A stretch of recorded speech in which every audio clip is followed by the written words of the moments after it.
So I stumbled upon Zyger's video on making a game with only particle effects, and that's when I realized I didn't know how to use the particle effects system at all. But that's when I thought, what if I do the same challenge that she did, but better? So this is my development process of how I made an outer space rocket planet dodger thing. I don't know at this point. Alright, so we have our sun right now. I just made sun using the particle effects, and it looks really good. And we have our player that's going to circle around the sun. I didn't make a particle effect for the player yet. However, I'm gonna try and make the camera go around the sun. I'm just gonna make a script for that right now.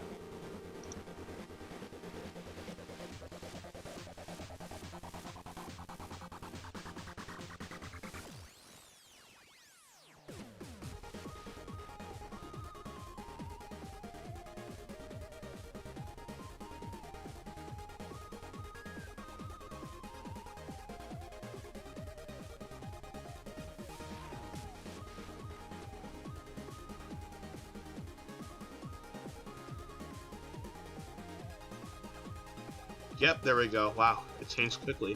Oh my goodness, that's such a cool effect. You can go around the sun, and it's like you're actually moving around the sun, yo. That is so cool. Let me slow this down a bit. No, that's a bit still too fast. Still too fast. 45. I think that might be a decent speed. Yeah, that might actually be decent speed. And then I might like add an effect so that the player can just move faster. That is really dope.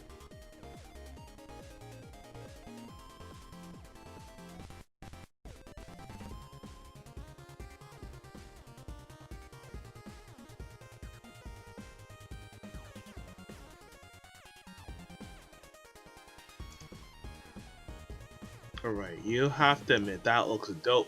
The problem is our particles aren't going around the sun. That's actually the biggest problem. Like, they're just...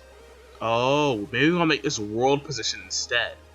But that might screw up everything else.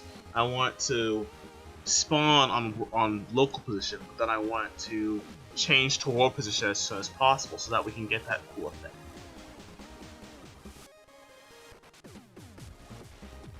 Alright, I just fixed the problem by just setting it to world. It looks like it's working how I want it to. Maybe I want to lower the speed of it, I guess.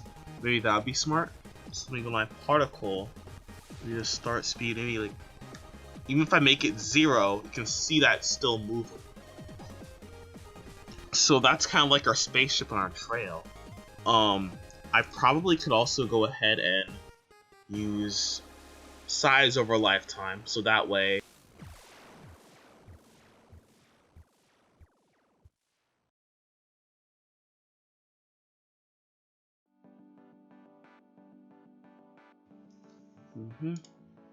See, the particles slowly dissipate, and you make the lifetime a bit less.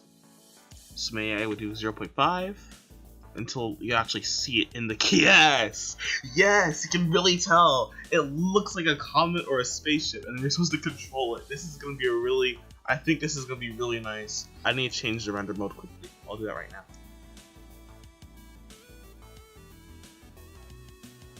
This looks so much better.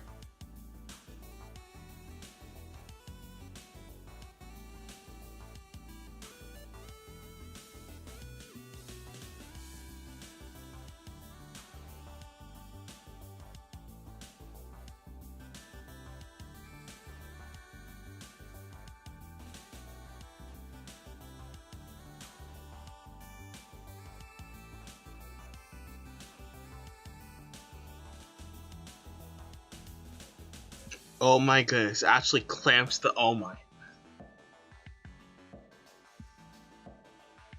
Alright, so it looks like I move my player left and right. However, the speed is way too fast.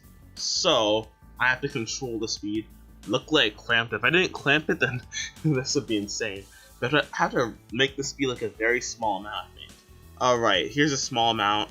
I probably can make it even smaller. That maybe.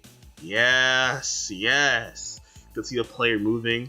Just imagine the player dodging planets with this mechanic. I actually need to make some planets inside the world, like make a generator that generates planets. So I guess I'm gonna tackle that next. This is so good. You have planets just soaring by you, and you have to dodge them. It's I like it. This is actually what I envisioned when I wanted to tackle this challenge. So this is actually really interesting. Might not even be clear where their collisions are. However, I think it's fairly alright. Now I'm just gonna make a planet generator so I can have planets with varying colors, varying shapes, varying sizes, and the like.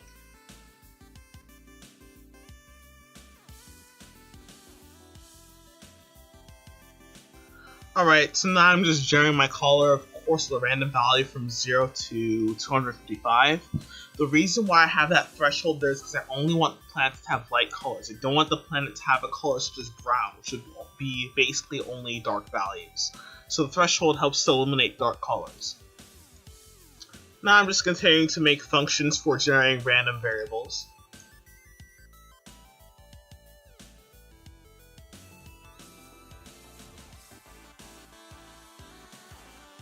And now I'm using those functions whenever I want to generate a planet.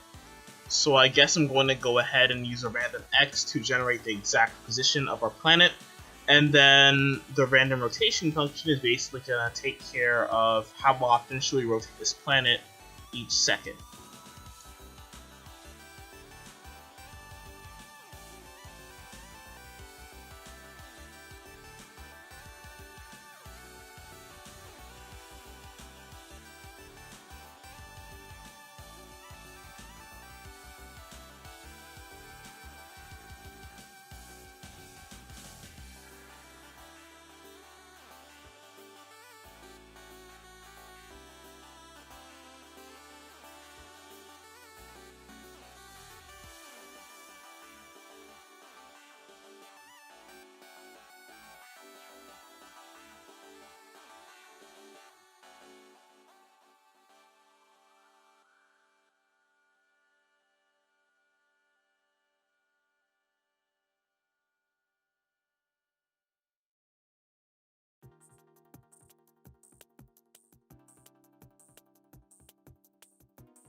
Oh, I am such an idiot. I've been at it for an hour, and yet I'm using 3D, and yet I'm using the 2D function of on-trigger enter.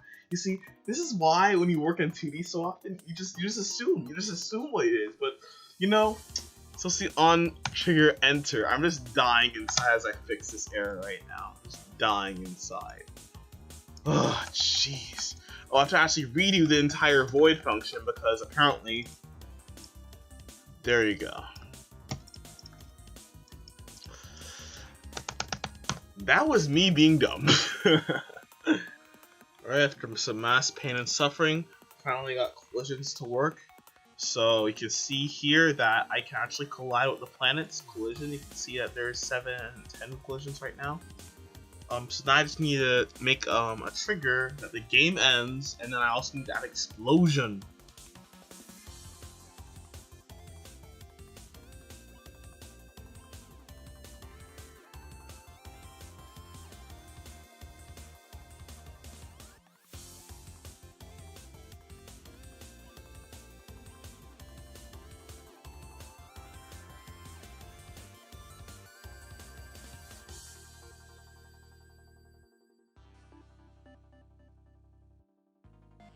This is what happens when an anime weeb takes explosions too far. And so with the explosions done, I decided to start writing the crappiest UI code in existence.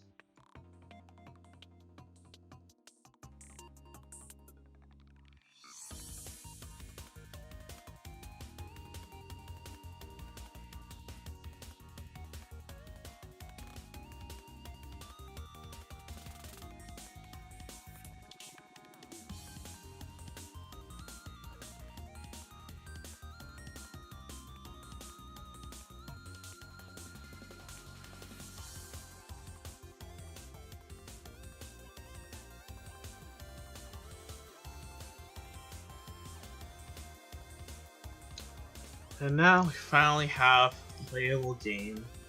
Thank God, the game's done. That was a long day. That was a very, very long. Oh my goodness, I suck at my own game. Maybe I should experiment with the amount of planets I load into the scene. Regardless, it's a quite fun game. They're all so close to each other. I really do need to do a lot of polish. Cover of the game is good. Oh, I forgot. I need to add music. Oh well, I'll just work on that tomorrow.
It was a fun challenge to make the game.